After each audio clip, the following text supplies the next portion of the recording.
Hello, everyone. Sorry about the little bit of a false start. For those of you following in the chat, I completely failed to charge my sound recording device. So hopefully you guys can all hear me. So while I was waiting for that to get fixed, then I came back in and it wouldn't detect my camera. So I have no idea how the stream is going to go today. We will see what happens. You guys can come with me on the journey. It'll be fun. Yeah, this is what happens. All right.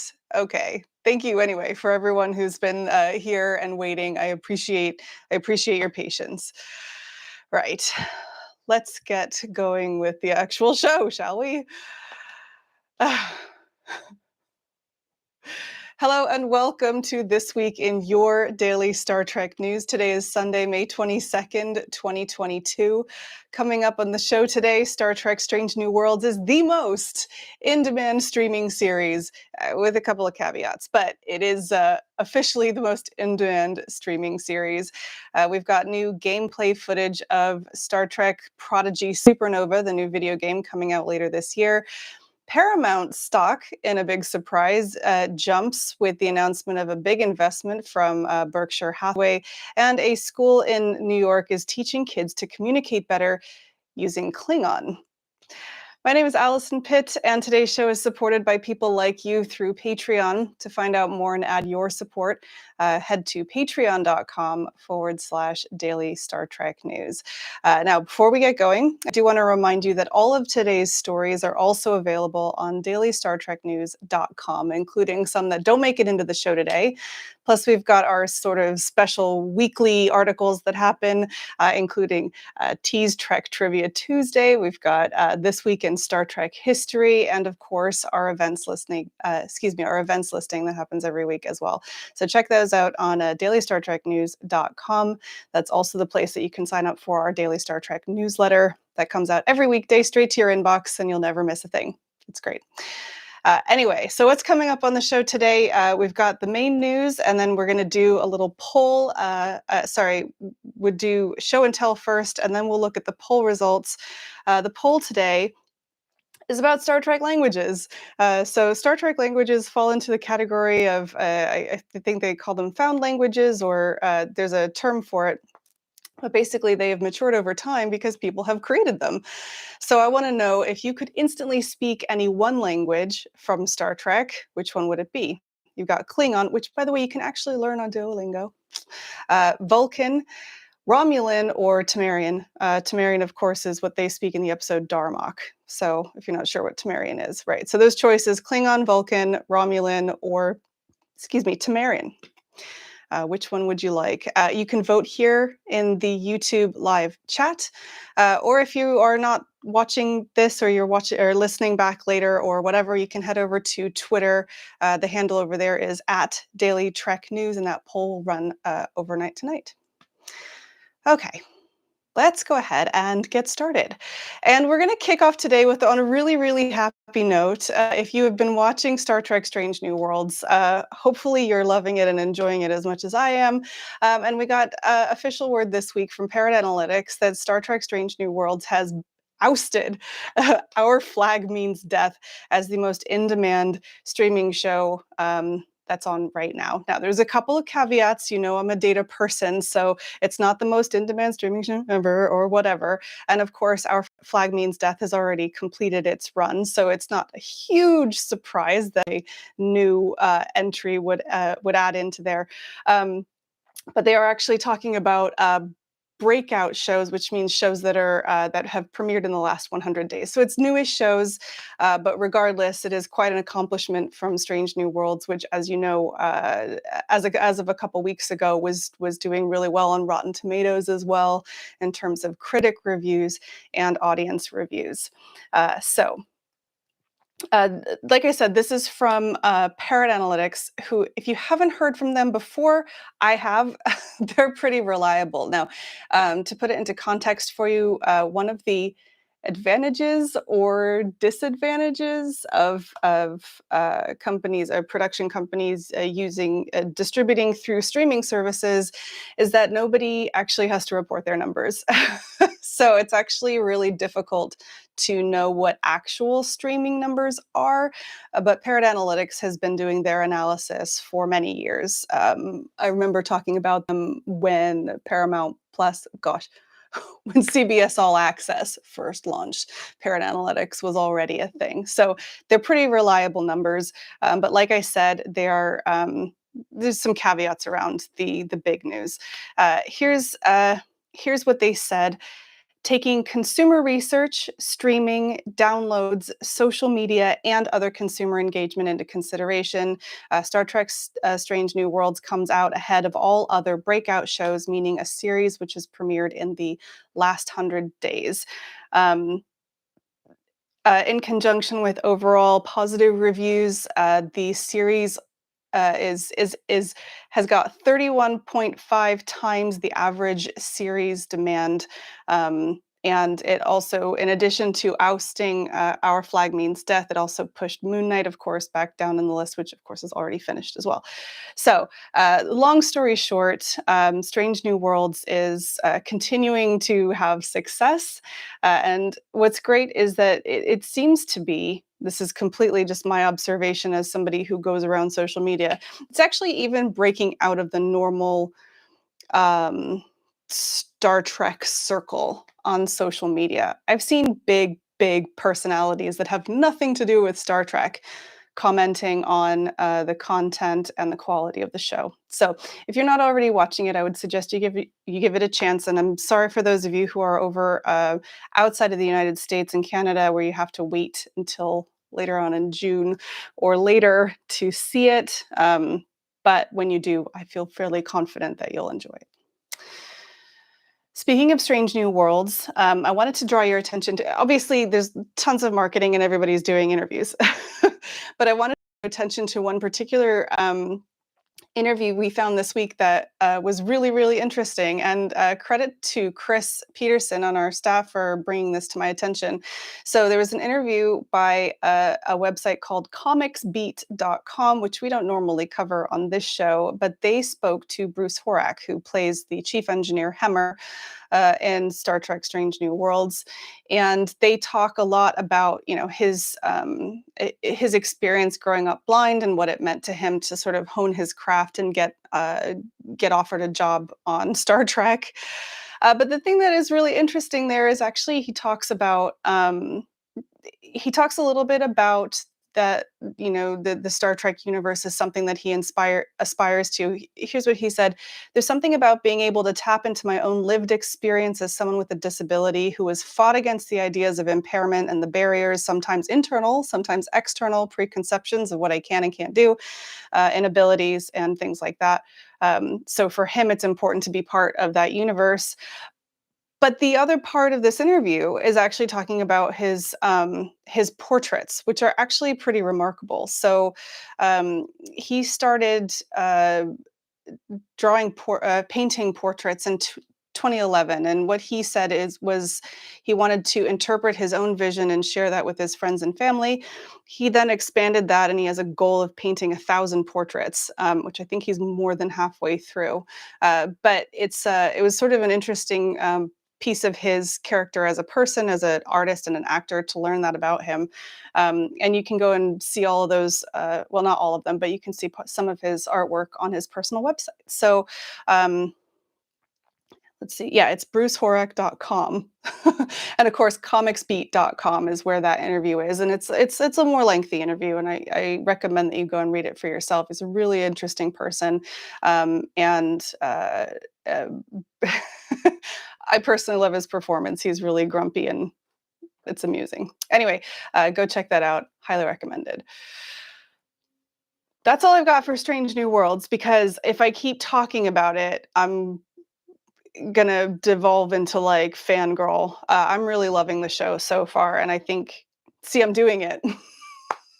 I will say one thing. I am really loving Strange New Worlds so far. It doesn't always hit note perfect for me, but I'm okay with that. The thing that I love the most which I think we knew going into it, was that each episode so far has been something that you can think about and chew on, and it will have huge amount of rewatchability. And 10 years from now, we'll still be able to go back to Ghosts of Illyria and talk about the Illyrian versus immigrant allegory, et cetera, et cetera. That to me is where it really gets me. But anyway, moving on to another, like one of my favorite Star Trek shows at the moment is Star Trek Prodigy. Of course, they're on a break, but they're coming back. Well, we don't actually know before or after, but we're getting a new video game, which is very exciting to me as a person. I'm a gamer, and I am a very bad gamer. I like really easy games. I like games for kids. One of my favorite games in recent years has been Slime Rancher. So that tells you something about me as a gamer. And I was very fortunate to be invited to a premiere event, like a reveal event from Outright Games, who are the publishers of the new Star Trek Prodigy game called Supernova. Now, I hope you managed to see it, but on Thursday they did a premiere event live on YouTube, and it showed you not just Star Trek Prodigy, but a number of their other licensed games that are coming out over the coming 6 months to a year or so. There's some really big titles in there. But what we did get in addition to all of that was a new gameplay trailer for Supernova and a whole bunch of details about the game. So let me start you off and tell you what the sort of plotline summary. After the USS Protostar picks up strange readings from a dying star, Dal and Gwyn must race against time to save their friends, their ship, and an entire planetary system before a supernova destroys them all. Using their unique skills to overcome ingenious puzzles, endure hostile environments, and battle deadly robot armies, Dal and Gwyn must save their captured crewmates, Jankum Pog, Rocktalk, Zero, and Murph. But soon they encounter a deadly new enemy, one that will stop at nothing to destroy the USS Protostar and change the very course of history. Dun, dun, dun. Anyway, some of the most exciting things about this game are, yes, it's playable as Dal or Gwyn. The rest of the cast is there. They're not playable. But it's the whole voice cast, including Kate Mulgrew. So it's a really authentic experience. Also, what's really nice for kids is that you can either play solo as Dal or Gwyn, and you can also play local 2-player co-op. So this is not online. In addition to, I was trying to find, sorry, bear with me. Yeah, you're going to get it's puzzles, a little bit of combat, and the styles are different. So Dal is more ranged with like a phaser, and Gwyn is more like a melee battle. So there's a pretty decent variety that you should be able to play, and it's going to be fun. So that is coming out in October. October what? We're not sure, I don't think, but it's coming out in October, and it's going to be available for PlayStation 4, PlayStation 5, Nintendo Switch, Xbox One, Xbox Series S or Series X, Steam, and Google Stadia. And it's going to be priced at $40, well, $39.99, different prices in different regions. And provisionally, it's rated 7+, which is like the sweet spot for me. It should be really fun. I'm hoping that we'll see more and more gameplay out in the next couple of months, but it's definitely something to look forward to. All right.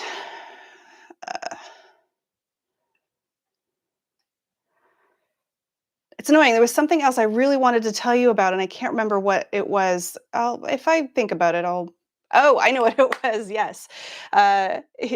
You get to collect things that you can use to customize your protostar. I would say that they've said right now there's no DLC right now. There's no like paid content at all in the game. That could change. The wording is like, in the future, who knows? But I love the idea that you will in game be able to customize your protostar. That's pretty cool. Anyway, moving on. Right. So our next story today is business news. We haven't done business news in a while. And before we start, I think I actually have to disclose that I do own Paramount stock. Not much. It's a laughably small number of shares, but I do own shares. Um, yeah, so this happened on, I think, Monday or Tuesday. Deadline reported that Paramount stock jumped by about 10% because of a disclosure made by Berkshire Hathaway, which, if you don't know what Berkshire Hathaway is, it's an investment firm that's led by Chairman and CEO Warren Buffett. They're one of the world's biggest companies.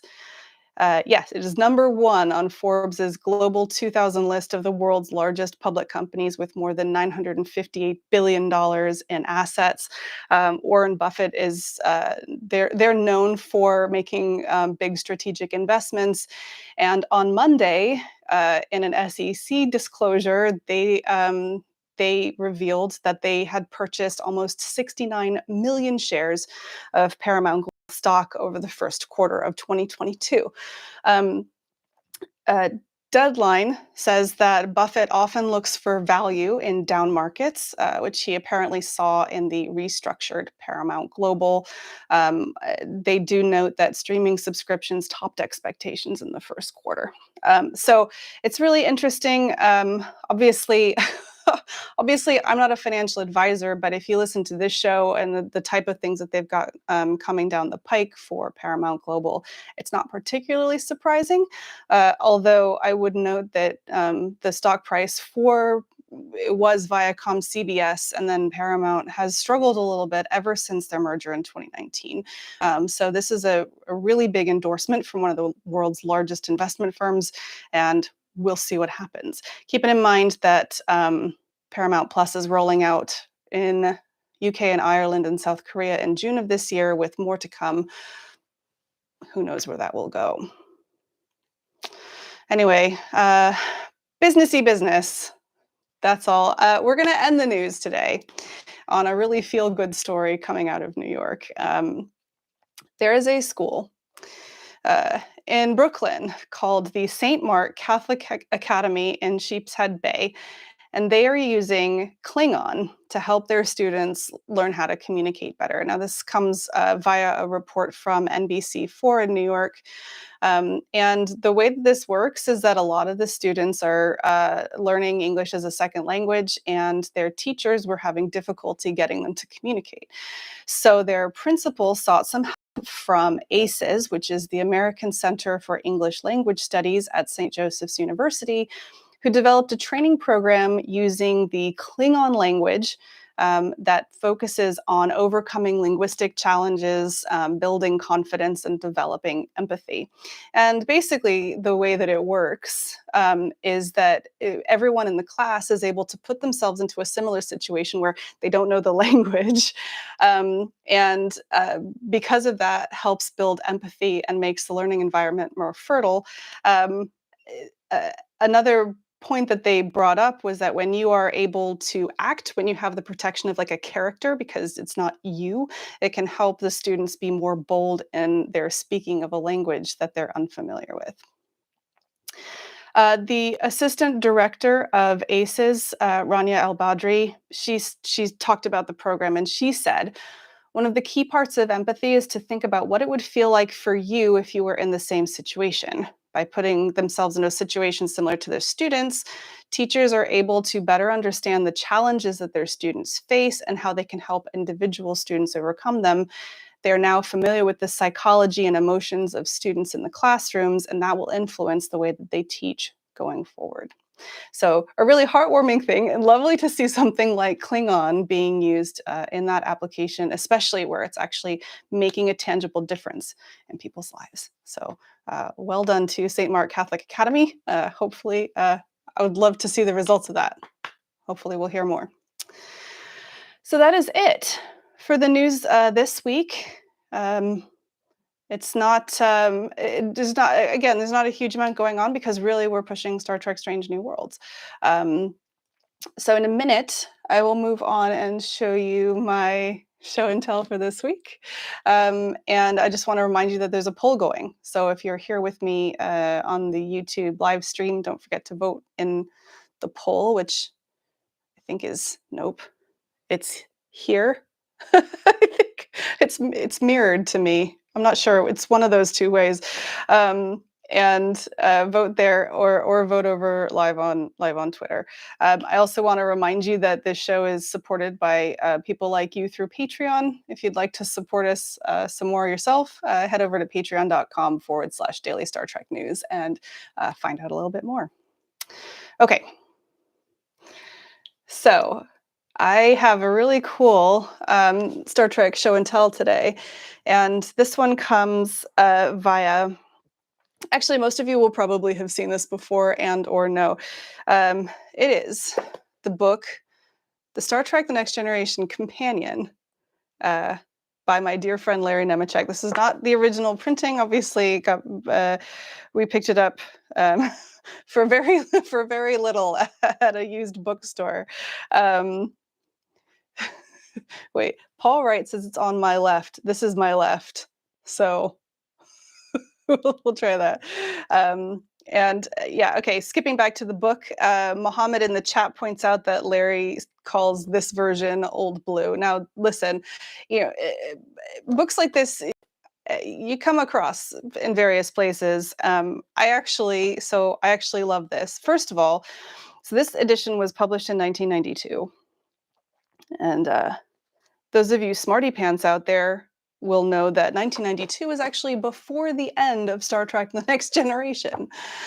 So while it is a wonderful companion to Star Trek The Next Generation, it is not a complete companion to Star Trek The Next Generation. It ends, I'm trying to find it. It ends at the end of the 5th season. So the last episode that the book talks about is actually Time Zero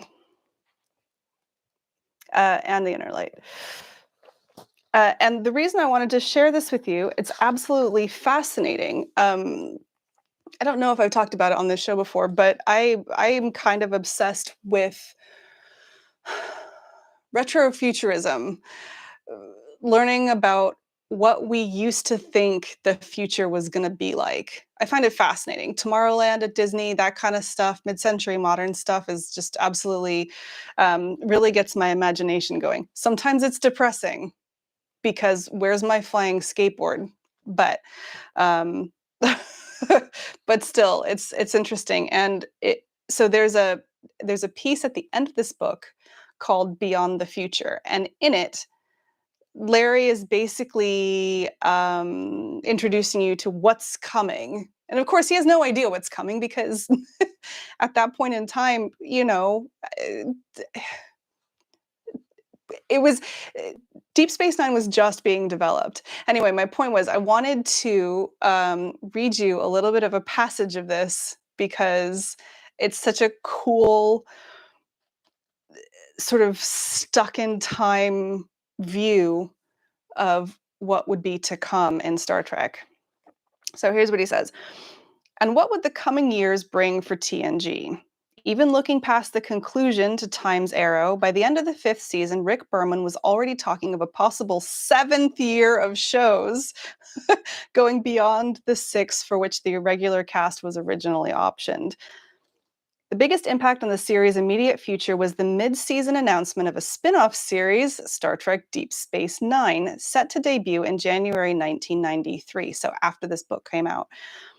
While exact details of that show's format were being developed throughout summer 1992, one thing was certain. Rick Berman and Michael Piller, the duo to whom Gene Roddenberry had entrusted his pride and joy, would be firmly in charge and enjoy the same freedom and support from the studio that the Great Bird had received. Let me see. Okay, I'm going to skip some of it because I just want to catch the bits that I found particularly interesting.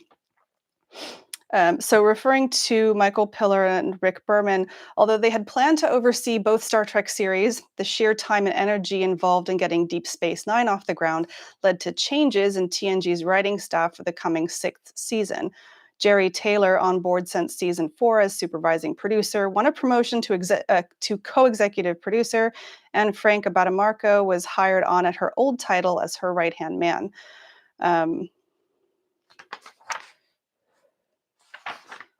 Joe Menosky, the 2-year veteran who had worked up to co-producer status, was offered a producer's job on DS9, but elected instead to take an extended sabbatical overseas to recharge his batteries, as Pillar put it. Ron Moore returned for season 6, as did veteran staff writers Renee Echeverria and Brandon Braga, who both won promotions to the title of story editor. Executive script consultant Peter Allen Fields went on to become a co-producer on DS9, while Ira Stephen Bear, who had been so much of the Next Generation writing staff during the 3rd season, returned to the Trek family to become supervising producer on DS9. There's a few other staff reshuffling descriptions in there too, but I'm going to skip ahead to the conclusion, which is kind of wonderful. With hardcore original Trek fans seemingly won over to the new show at last, the new show being Next Gen, 5 seasons into it, people are finally being won over. Thanks to its superior writing and production values, as well as generation-bridging events like Unification and continued commercial success on over 245 commercial stations, with over 70% of the US signed up already for DS9, it seemed certain that Gene Roddenberry's mythos, already an integral part of one generation's imagination, could look forward to an even brighter future. Anyway, so that's it. This is the 1992 edition of the Star Trek The Next Generation Companion by Larry Nemecek. This book is still available. You can get it on Amazon or wherever. I believe it's been updated a little bit since then. Larry, correct me if I'm wrong.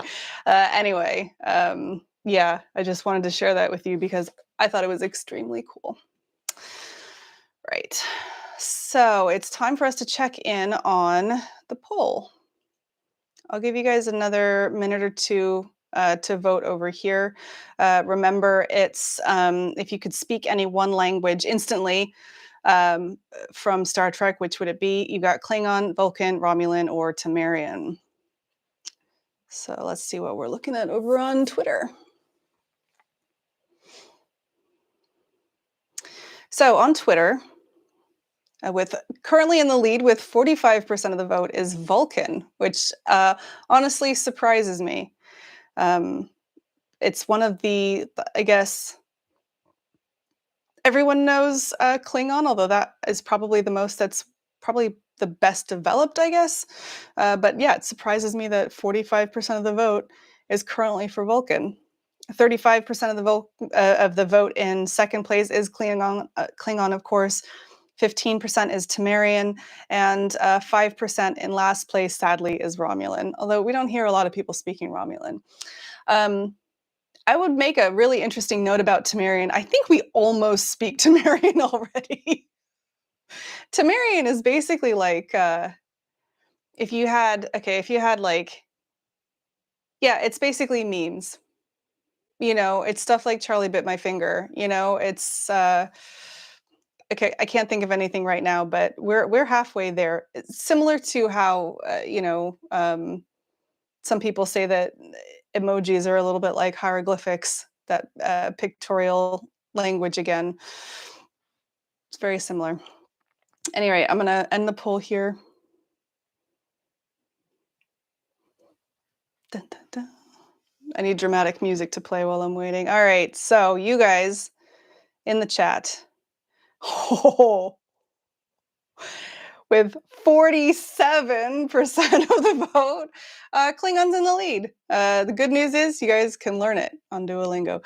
And then in a close second, Vulcan is with 34%, Tamarian with 17%, and really nobody cares about Romulan, which is hilarious to me. So yeah, that's that. One note that I would say about Vulcan, everybody and their brother has a Vulcan script tattoo, including me. But did you know that the version of Vulcan calligraphy that you see online, which was, I believe, I'm gonna really quickly look it up where it is because I get them confused. Um,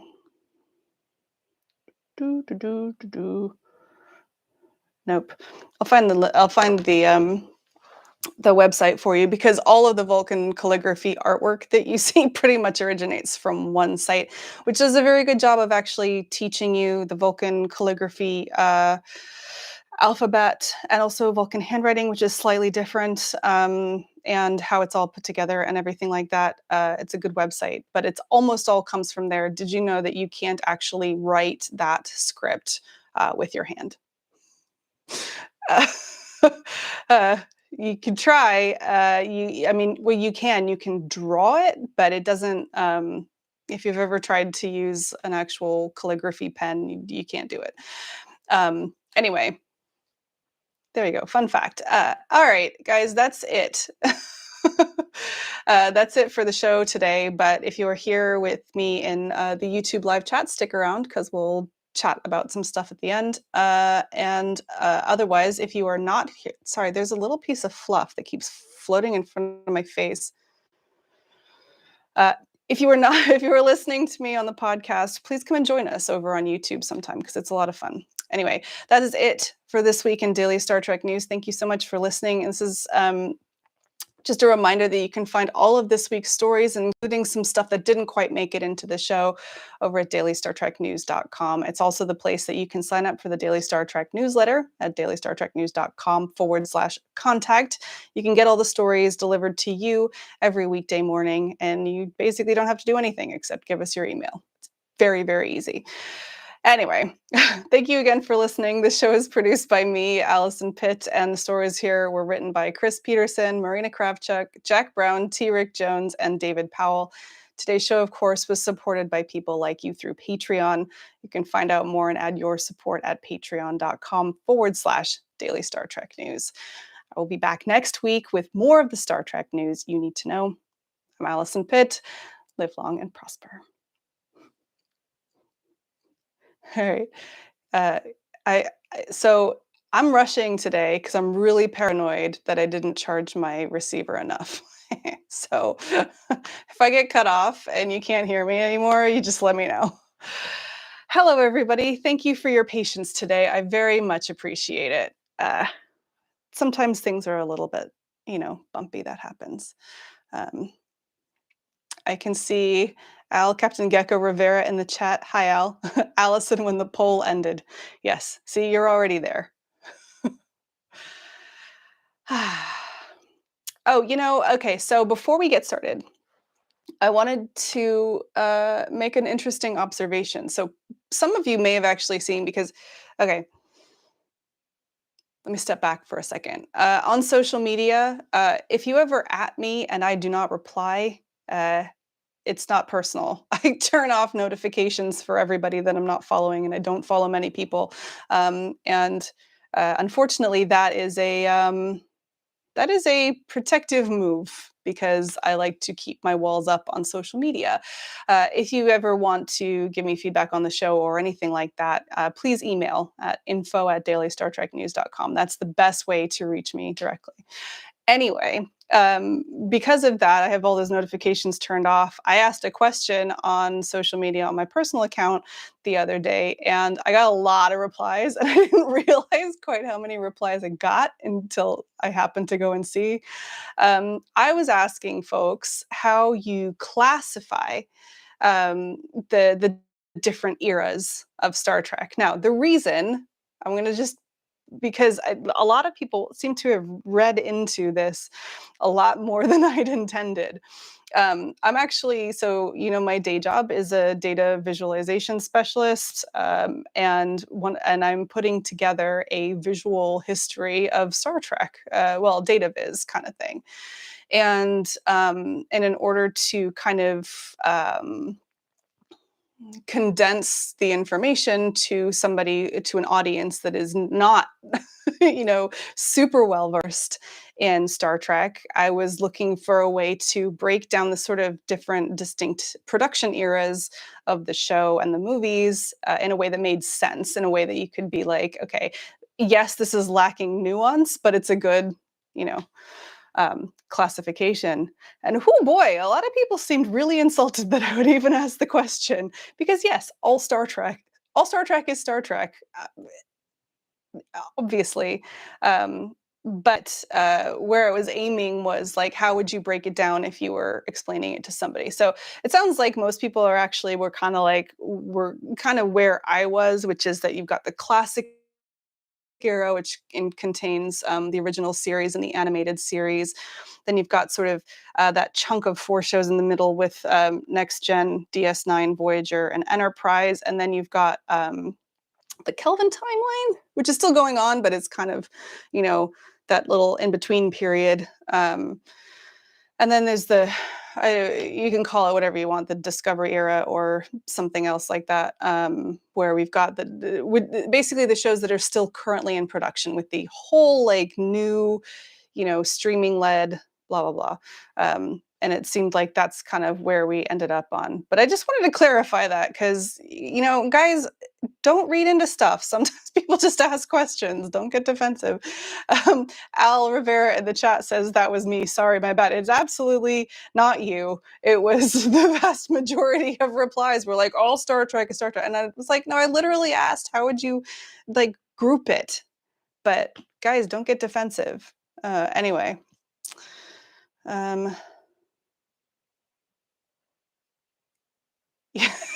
Paul Wright says, wow, internet Trek fans got heated and gatekeepery. Shocking. Yeah. Yeah, it's actually kind of, I was kind of interested actually in the breadth of the responses because a lot of that categorization, and credit to Larry Nemechek, who did wade in there and I think understood what I was getting at. Larry and I think a lot similarly on a lot of things.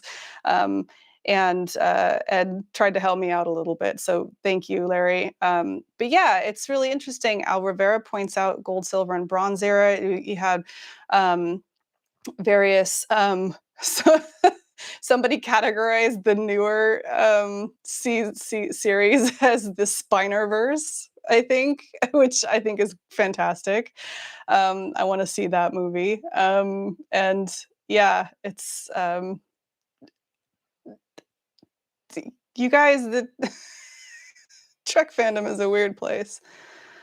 Wow. Okay. So BC, I've just seen it popped up. He says, I'm in the theater ready to watch the motion picture.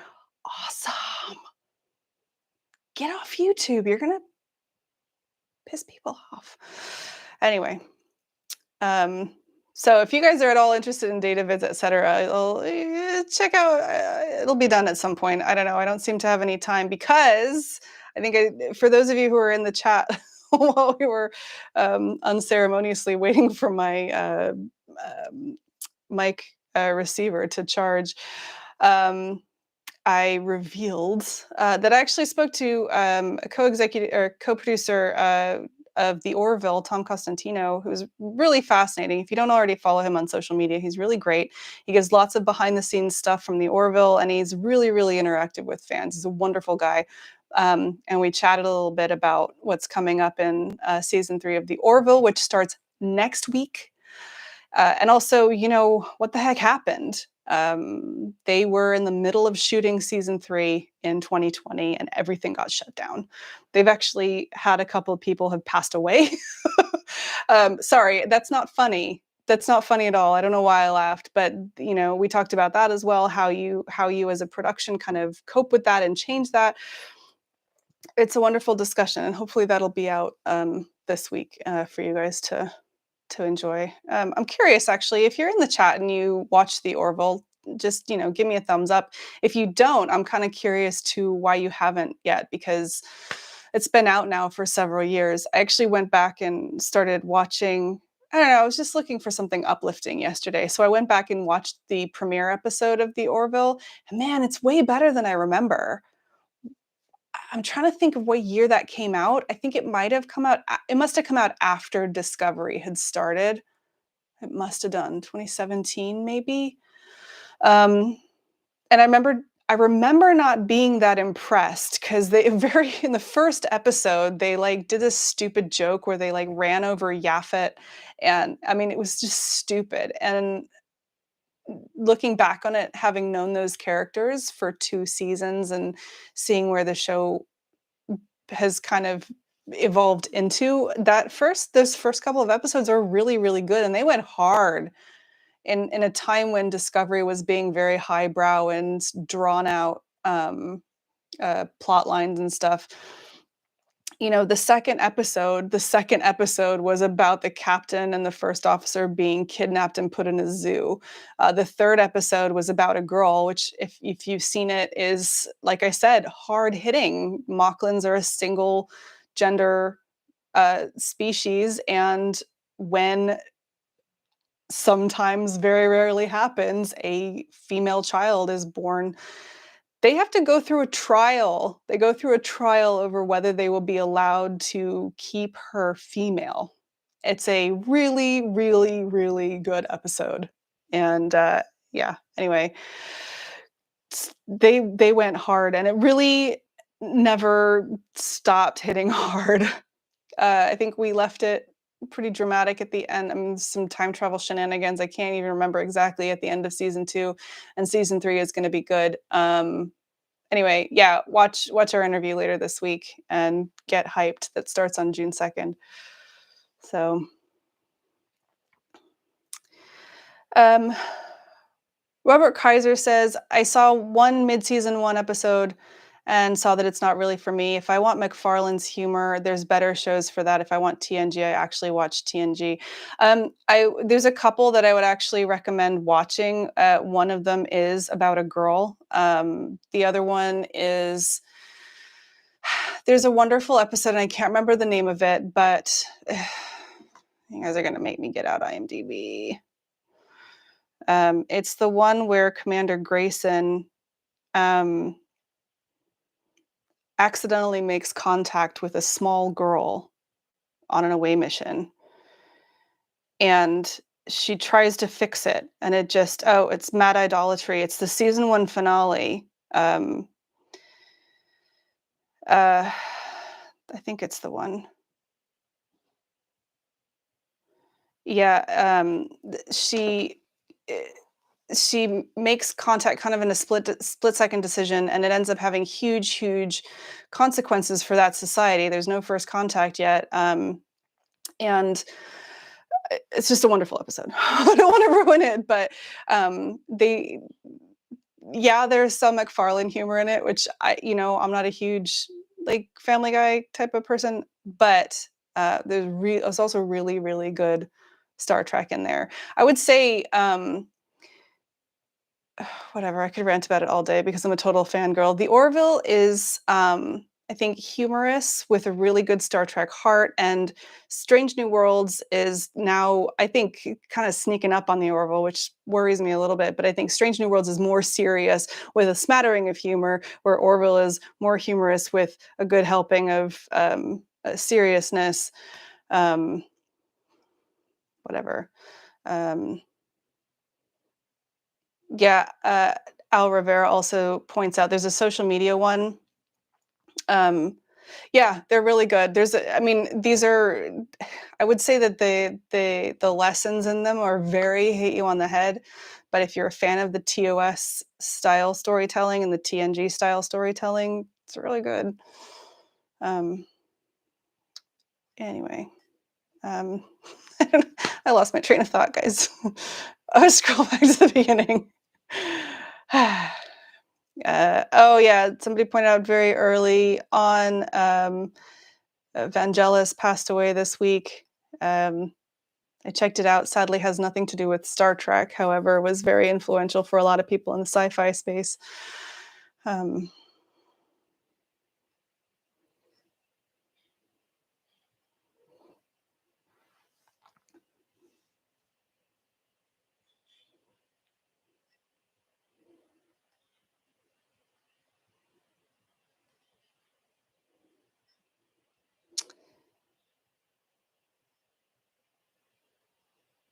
So Donnie Pearson in the chat early on, we talked about with the streaming thing that he thinks that CBS and Paramount will release season 1 of Strange New Worlds on home media by this year's, and I would agree with that assertion.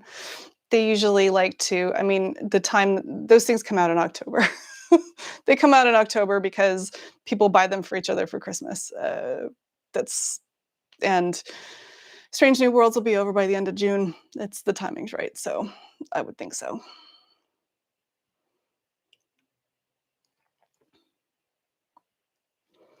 Peter H was talking about the games. I'm looking forward to the 2 Trek video games coming up, Resurgence and Supernova. There haven't been any action adventure solo video games in Trek for many years, not counting mobile and stow. I agree with you, and I am also very excited for both of those. I will probably buy both of those. So, like I said, I'm a gamer. I'm not a huge MMO gamer. That might I really like Star Trek Online. But it's I just don't have the time anymore, and I also don't have a PC anymore, so makes it harder for me. I lost all of my stuff when I got rid of my PC, which makes me sad. So yeah, looking very much forward to those. I get the feeling I might be, I don't know, we'll see. I am a narrative game person, so Resurgence might hit that spot for me, but I also like the weird ones. I think I mentioned Kentucky Route Zero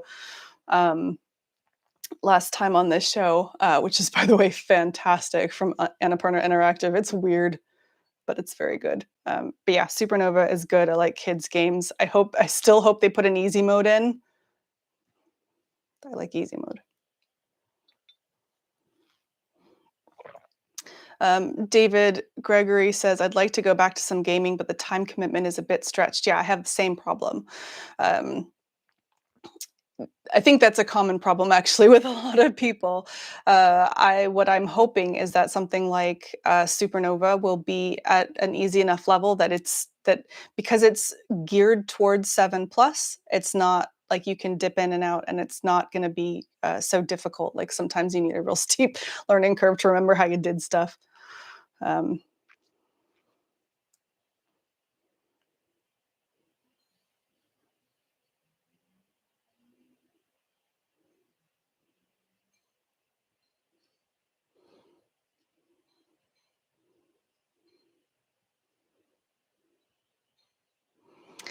Peter H mentions vintage Trek reference books is my favorite niche of Trek collecting. I have a bunch of similar Trek books from the 70s and 80s.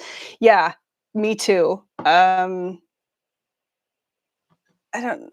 think I've shown you guys before. I don't have it over here. I have an old edition of the technical manual. That's one of my prized possessions. Absolutely love it. Paul Wright is complaining about flying cars. Me too, man. Where's the flying cars?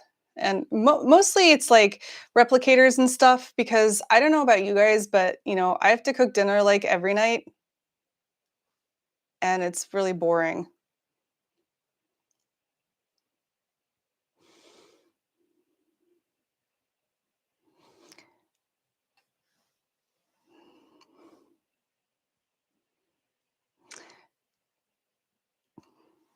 Donnie Pearson makes a very interesting suggestion. He says, hopefully, there'll be a Vangelis class starship in Star Trek in the near future.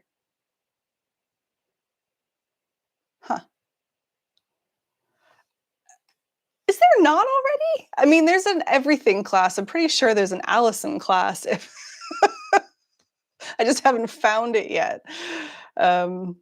I could go on a rant about that. Why do they make every ship different? It doesn't make any damn sense. Anyway, right, guys, I'm going to leave it there, mostly because I can't see, but I'm slightly paranoid my transmitter or my receiver is going to die. But I appreciate you guys being here. Thank you for waiting, and thank you for staying and chatting. I really appreciate it.